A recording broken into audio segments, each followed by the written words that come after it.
saya dibawa dengan tangan terborgol, kemudian mata tertutup, kemudian dibawa ke rumah untuk mengambil bahan peledak dan amunisi tadi. Situlah saya melihat ibu saya, bapak saya menangis. Saya selama ini belum bisa membahagiakan orang tua, malah justru membuat orang tua menangis. Itulah puncaknya. Kemudian saya berjanji besok orang tua saya harus bahagia. Jack Harun ingin menebus apa yang ia perbuat dulu. Di penjara, ia mengajak napi terorisme lain mengubah pemahaman ideologi radikal lewat berbagai kegiatan positif. Jack Harun percaya setiap orang bisa berubah, termasuk dirinya dan para narapidana teroris lainnya. Ia bahkan menjadi kunci bagi para penyidik untuk membuka jaringan terorisnya. Benar, terorisme menyisakan trauma. Pilihan kita membiarkan luka atau menutupnya. Jack Harun akhirnya memilih menyudahi rantai ekstremisme. Buta mata dan hilang arah sampai sirna harap kepada kemanusiaan. Teman-teman yang dulu ada, satu persatu menghilang. Waktu seperti terhenti untuk Ronald setelah konflik usai. Bingung dan sendirian menghadapi kenyataan. Sampai akhirnya ia bertemu dengan pendeta Jeki Manuputi, orang yang kembali mengingatkannya akan adanya harapan. Bahwa semua perbedaan keyakinan seharusnya bukan jadi persoalan. Bahwa selama ini ia membenci karena tidak pernah saling bertukar pikiran. Ronald sekarang mencari penebusan dengan menjadi agen perdamaian.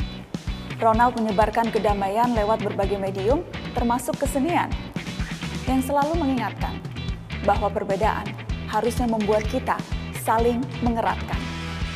Siapa yang akan berbicara tentang perdamaian dan bicara tentang kisah kita? Mulailah dari diri sendiri, karena damai bukan dari siapa-siapa. Damai itu mulai dari hati, damai mulai dari diri sendiri. Depresi dan ketakutan akhirnya berani Lusti lawan.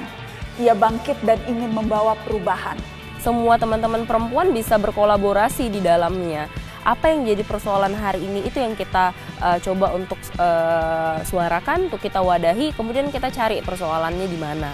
Masa sih gara-gara persoalan itu aku langsung terpuruk nih ya, lama gitu kan. Ini aku nggak jadi objek kali ini, aku harus buat diriku jadi subjek. Aku nggak boleh terus-terus memandang diriku sendiri itu sebagai seseorang yang akan diganggu. Lewat gerakan perempuan hari ini, Lusti ingin para perempuan yang pernah mengalami kejadian sepertinya punya rumah dan tidak hilang arah. Lusti selalu percaya jika para perempuan saling mendukung satu sama lain, mereka akan menjadi kuat dan mampu melawan balik. Saling menguatkan dan berbagi, bahkan sampai mengajarkan beberapa hal tentang membela diri.